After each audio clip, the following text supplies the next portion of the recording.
Essa é uma produção da Sônica Podcasts Anywhere.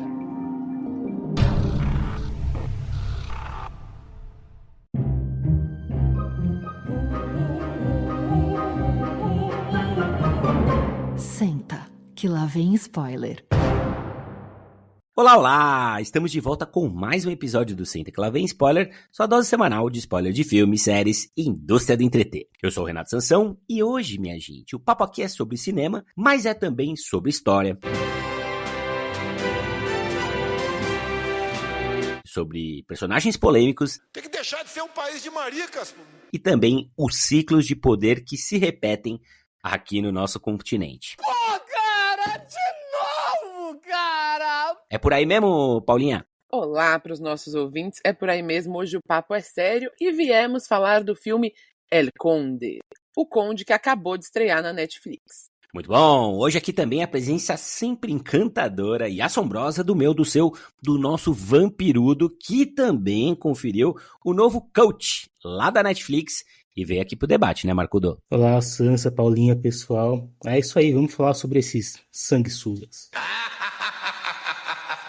Vamos que vamos. E, gente, para brilhantar ainda mais o nosso programa sobre o Conde, teremos a participação especial do historiador Jonathan Portela, que gentilmente cedeu aí o seu tempo e compartilhou seu conhecimento sobre as ditaduras na América Latina aqui com a gente. Meu querido Jonathan, desde já fica o nosso super obrigado aí pela sua colaboração.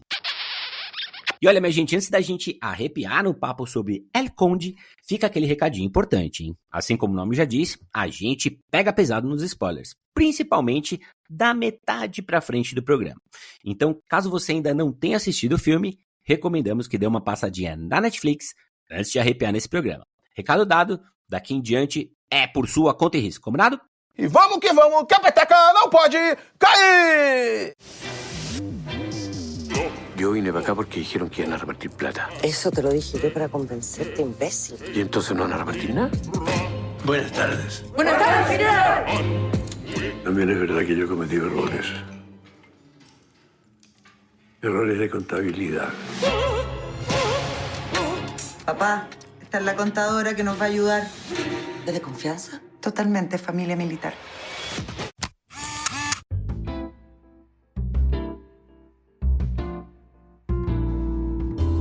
Muito bem, queridões. O negócio é o seguinte.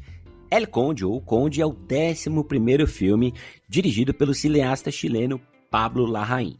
Para quem não ligou o nome às obras, ele foi o responsável aí por excelentes produções nos últimos 15 anos, como os divertidos Tony Maneiro e No, o sombrio O Clube e os biográficos Neruda, Jack e Spencer. Que bom que você citou o Spencer, porque eu sei que é um filme polêmico, não agradou a gregos e troianos, mas agradou a essa que vos fala. Eu gostei bastante do filme, eu acho que a atuação da Kristen Stewart também está bem inspirada no filme. Acho que ela faz uma ótima Lady Di. Eu sei que, novamente, teve gente que discorda, mas a direção dele está impecável. Ele vem nesse caminho de biografias, né? Tá sendo bem sucedido, por enquanto só tem saído filmão, e vamos ver o que a gente acha do Conde, né? Muito bom, olha, chegando aqui em O Conde, a gente tem uma mistura curiosa de história, sátira e terror, olha só.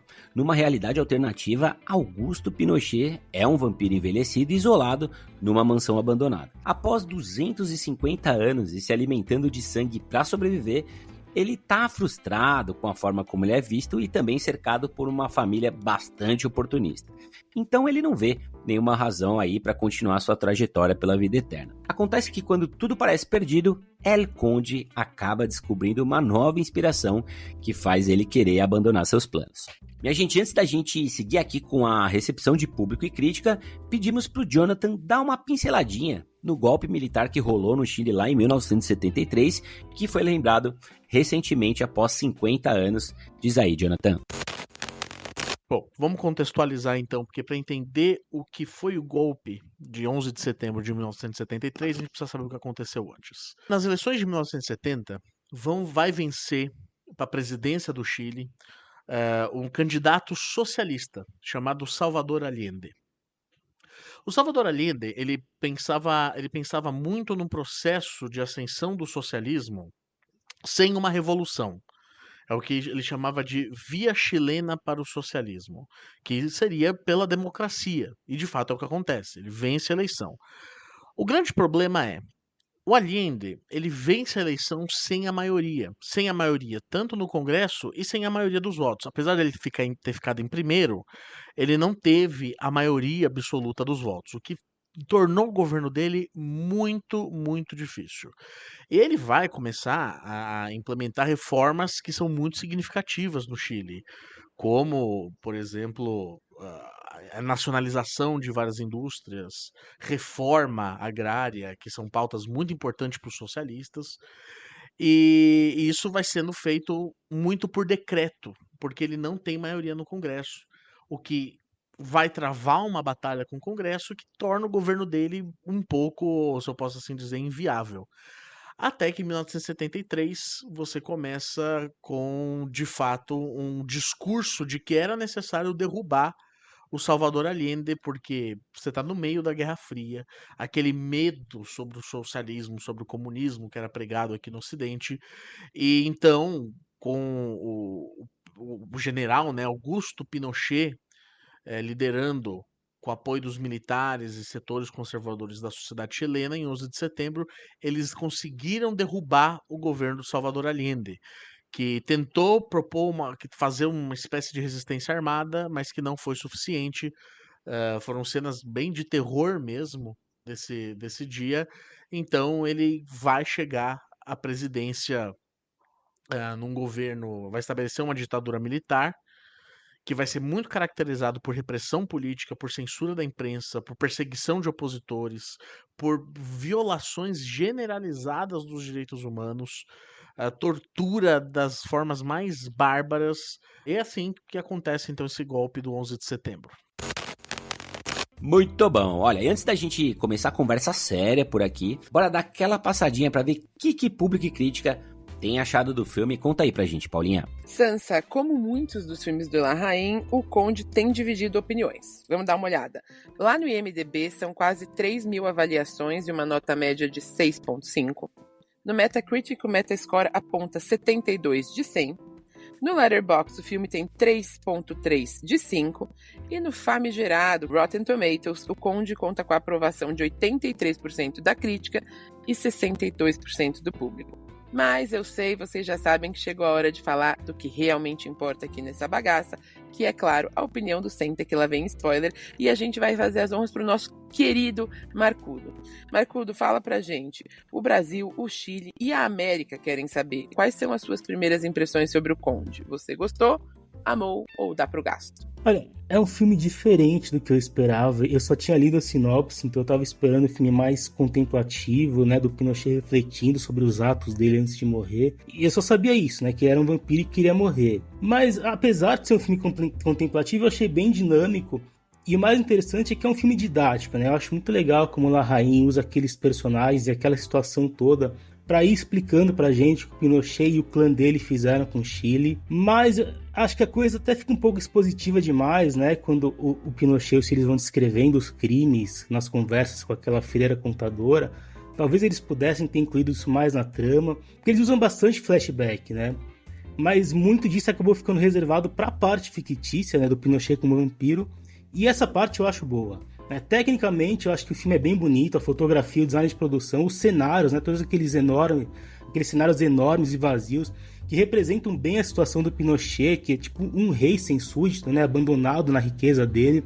Achei isso bem executado. Tematicamente, eu acho que o filme vai bem na sátira, mas eu acho que acaba viajando um pouco demais em certos momentos. Tem horas que vira terror mesmo, principalmente mais pro final. E é um filme propositalmente anacrônico, né? Ele se passa no presente, mas os cenários parecem no passado, a trilha parece de filme antigo, o estilo do filme no geral remete aos anos 50 e 60, e para mim isso é uma mensagem do Pablo Larraín de que aquele passado tá muito aqui no nosso presente ainda, né? No geral, eu acho que o Larraín teve uma ideia interessante, ele conseguiu executar bem. Ele é bom cineasta, né? Mas eu acho que os melhores momentos dele, que nem a Paulinha falou, que ele gosta muito de fazer biografias, mas os melhores momentos dele são os filmes feitos no Chile, falando sobre o Chile. Eu ainda acho que não é o melhor deles, mas eu gostei de Conde também. É legal a gente ver, né, Marcudo, como o Larraín vai passando o tempo, ele deve estar mais ou menos com uns 48, 49 anos, acho que não tem nem 50, e ele vai experimentando mais, né? Ele vai evoluindo na técnica dele como cineasta. Para alguns evoluindo, né? Então a gente vê um trabalho de fotografia fantástico aqui nesse filme. Eu gosto muito da escolha do preto e branco. Por outro lado, talvez ele vai espantando mais o público, entre aspas, pop. Então quando a gente tem o Clube, né? Ou No, né? Um dos meus favoritos, concorreu ao Oscar na época, com Gael Garcia Bernal. A gente tem filmes talvez mais acessíveis, né? Mais alegres, né? Com mais movimento e tudo mais. E aqui, não só nesse filme aqui do Conde, mas também no Jack, né, no Spencer, que a Paulinha mencionou, e também no Neruda, sobre o maior poeta chileno, e talvez o maior poeta do mundo de todos os tempos, a gente tem uma coisa mais, como a gente pode dizer, melancólica. Eu associo muito Pablo Larraín à melancolia. E apesar desse filme ser uma sátira e ter alguns momentos de fato divertidos, para mim o que prevalece é uma certa melancolia que pode afastar pessoas interessadas em conhecer mais sobre o lado histórico dessa produção, né? Você tem razão, o filme é bastante expositivo, ele não é um filme difícil, inclusive a duração dele é bem interessante, é 1h40, 1h42, só que eu acho que ele acaba em alguns momentos girando em círculos e não aproveitando o máximo do que essa figura tão icônica, pro lado negativo, claro, do Augusto Pinochet tem a oferecer. Eu tava ouvindo o Valdemar Daleno Gari, e ele disse pra mim com muita razão que o filme acaba se perdendo um pouco quando sai do Pinochet e vai explorar os outros personagens que tem ali. Ele perde um pouco de punch, né, de força. E eu concordo muito com isso. Afinal de contas, por que a gente tá nesse filme? O que interessa pra gente? Conhecer mais o lado histórico, nem que ele venha com a sátira e com a comédia juntos, né?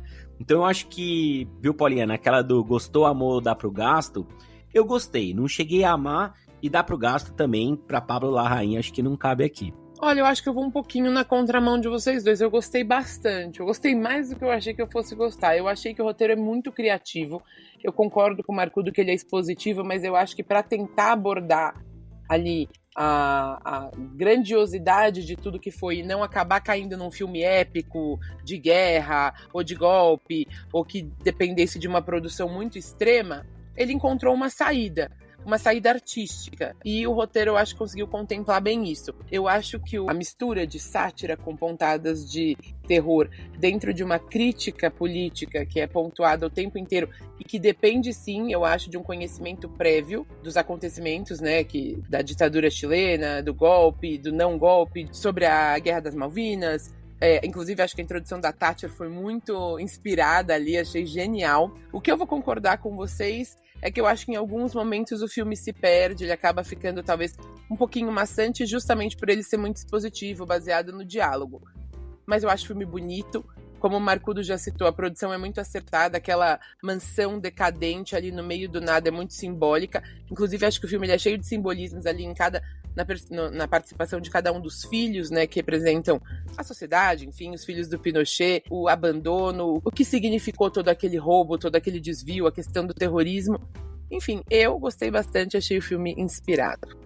Vale uma curiosidade aqui que o Conde estava cotado para representar o Chile no Oscar de 2024, mas acabou perdendo a vaga para outro filme histórico, né, que é Los Colonos. Muito bem lembrado, Marcudo. Viu, Paulinha? Você mencionou, né, a coisa do simbolismo de algumas coisas. E eu achei particularmente interessante, né, o Pablo Larraín, depois ele filmar Jack e também Spencer, né, sobre duas mulheres tão importantes, a forma como ele coloca o feminino dentro desse filme, né? Em um determinado momento do filme, aliás, um momento muito especial do filme, tá ali no letreiro, né, pra gente ver e também escutar, que se você quiser saber de algo, você pede pra um homem, né? Mas se você quiser realizar algo, aí sim você pede pra uma mulher.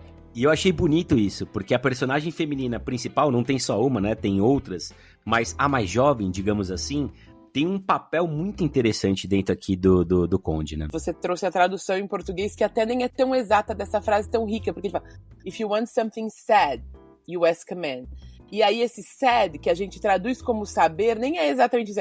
Se você quer que algo seja apenas dito, você pede para um homem, mas se você quer que seja feito, você pede para uma mulher. Minha gente, eu tava falando agora há pouco dos 50 anos, né, do golpe no Chile, e recentemente a gente teve, né, o excelente filme Argentina 1985, que abordou o julgamento dos ditadores argentinos. E aqui no Brasil, nos últimos anos, a gente vê uma baita de uma bagunça histórica, né? Tem gente que não fala mais em golpe, mas em revolução militar, né? Movimento militar. Tem saudosismo aí de personagens da época, como o Coronel Brilhante Ustra. Pela memória do Coronel Carlos Alberto Brilhante Ustra, o pavor de Dilma Rousseff. Enfim, tem de um tudo, né? O Jonathan falou um pouquinho com a gente sobre essa questão de acerto de contas aí com as ditaduras do século XX que os países latino-americanos fizeram ou deixaram de fazer. Vamos ouvi-lo.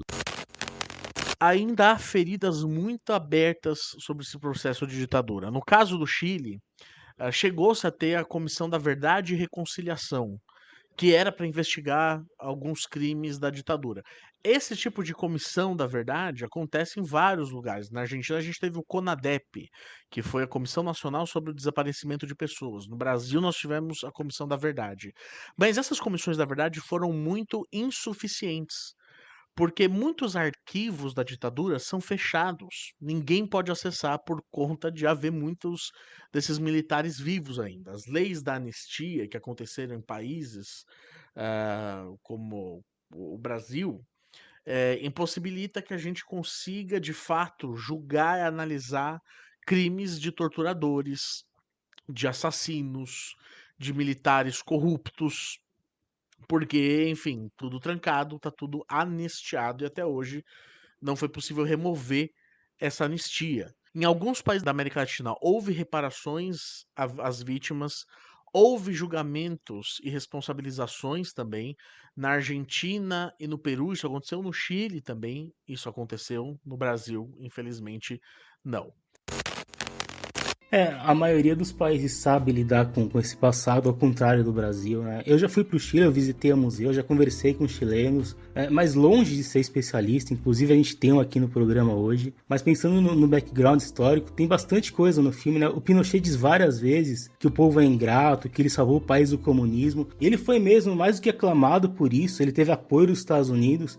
A Lari recomendou pra gente uma história do episódio 11 do podcast Rádio Novelo Apresenta, que é muito recomendável no geral, e é uma história do filho de um político aliado do Salvador Allende, né, o presidente que foi deposto pelo Pinochet, contando como foram os momentos que antecederam o golpe. Era o primeiro governo socialista da América Latina, o Allende estava reestatizando empresas, estava batendo de frente com o capital, ele estava tendo apoio popular porque as medidas estavam funcionando, e ele acabou incomodando muitos poderes com isso, né, dentro e fora do país. Isso que possibilitou a ação do vampiro. Inclusive, o vampiro tem aquela questão de que ele só pode entrar na casa de alguém quando ele é convidado. Esse convite pode vir, por exemplo, por um processo eleitoral, né? O Pinochet foi convidado a entrar pelo Allende porque ele tinha tomado o controle do exército. E no filme ele diz que ele mentiu descaradamente num dia e deu golpe no outro, né? Aliás, é curiosa a hora que a gente vê ele não conseguindo entrar no quarto da freira.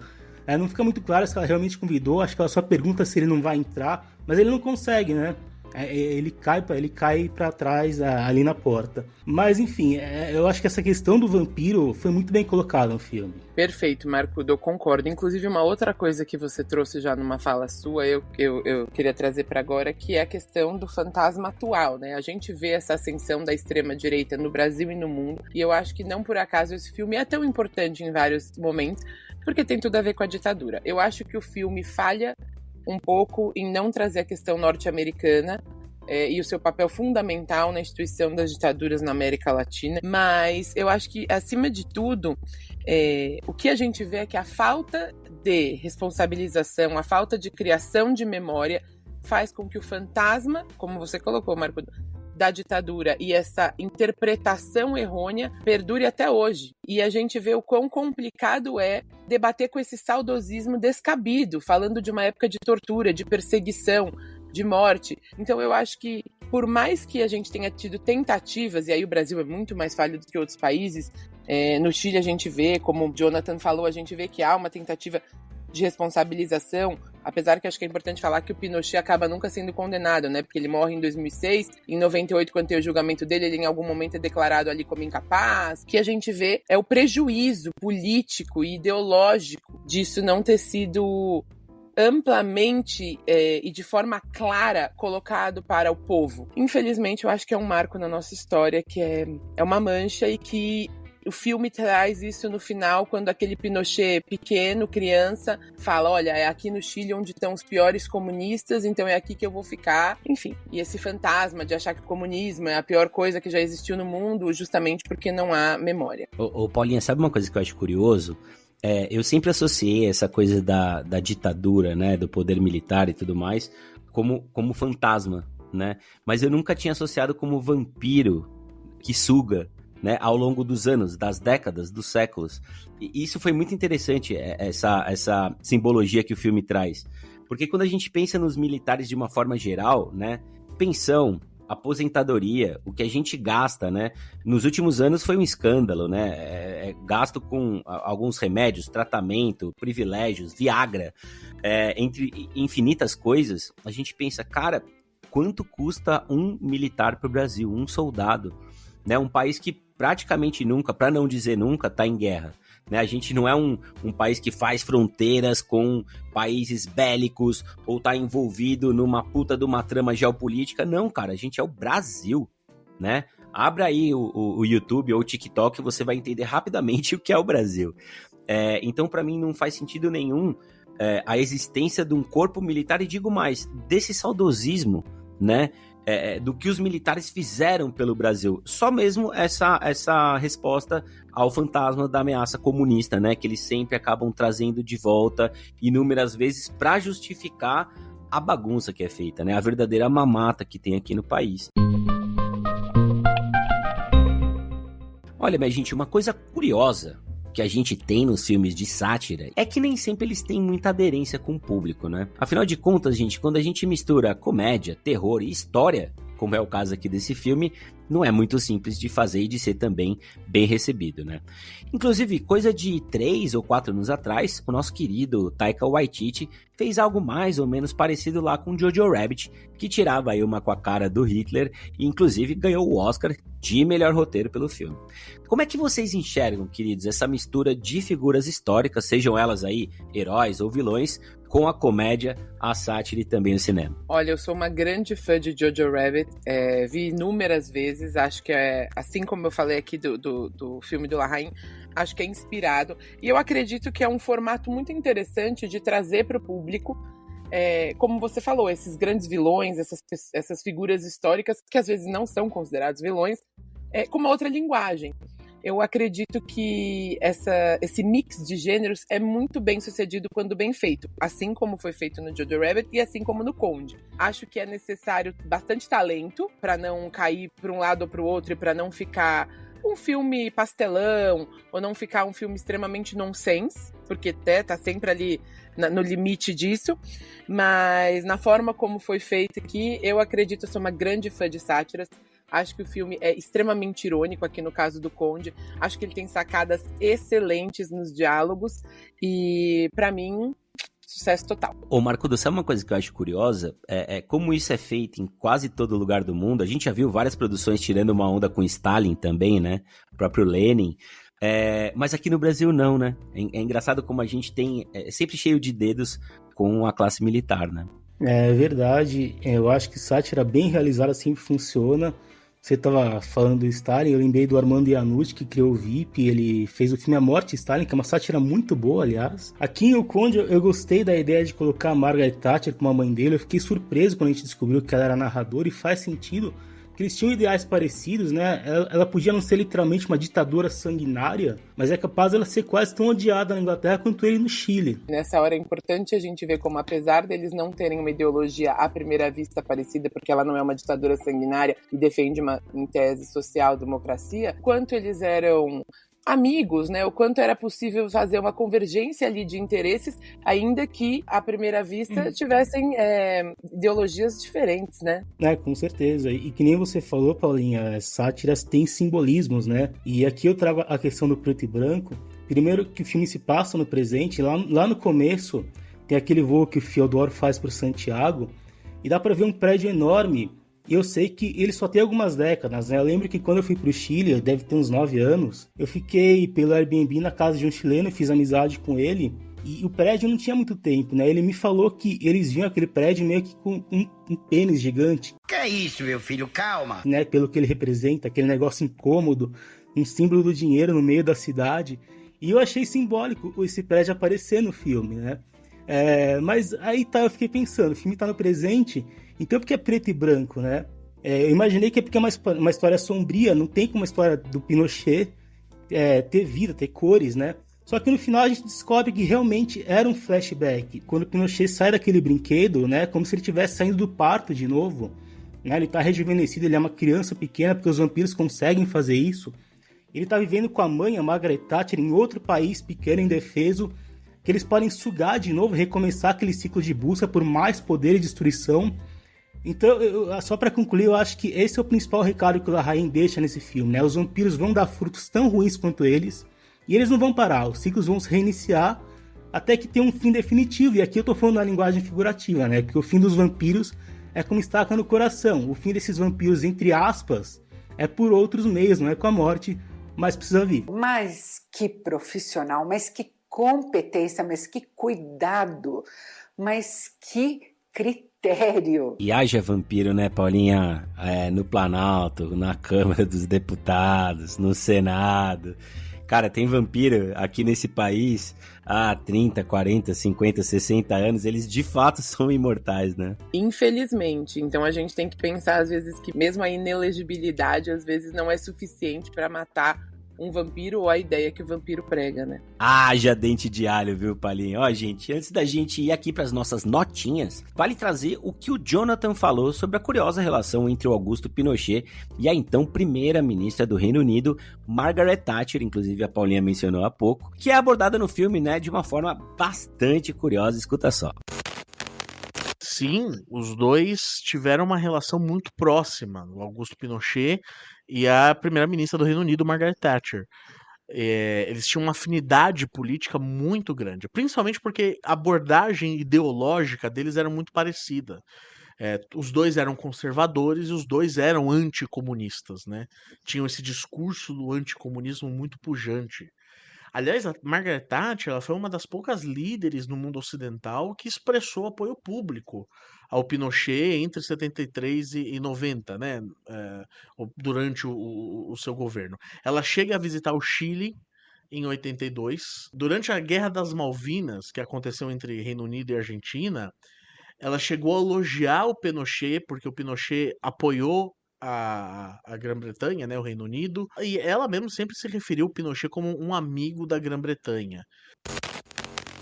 Gente, eu tô olhando aqui a pautinha e a gente tá na hora da gente ir aqui pras nossas notinhas, mas eu fiquei curioso, ninguém aqui vai mencionar o papel da Igreja Católica, dos bons cristãos, nessa construção da ditadura do Chile, hein, gente? Eu vou confessar para vocês que eu gostei bastante da forma também como o Larraín colocou esse papel de forma também simbólica e sutil, como muitas coisas no filme, porque ao mesmo tempo que a figura da freira vai ali para resolver e exorcizar, ela é colocada ali quase como uma mártir, né?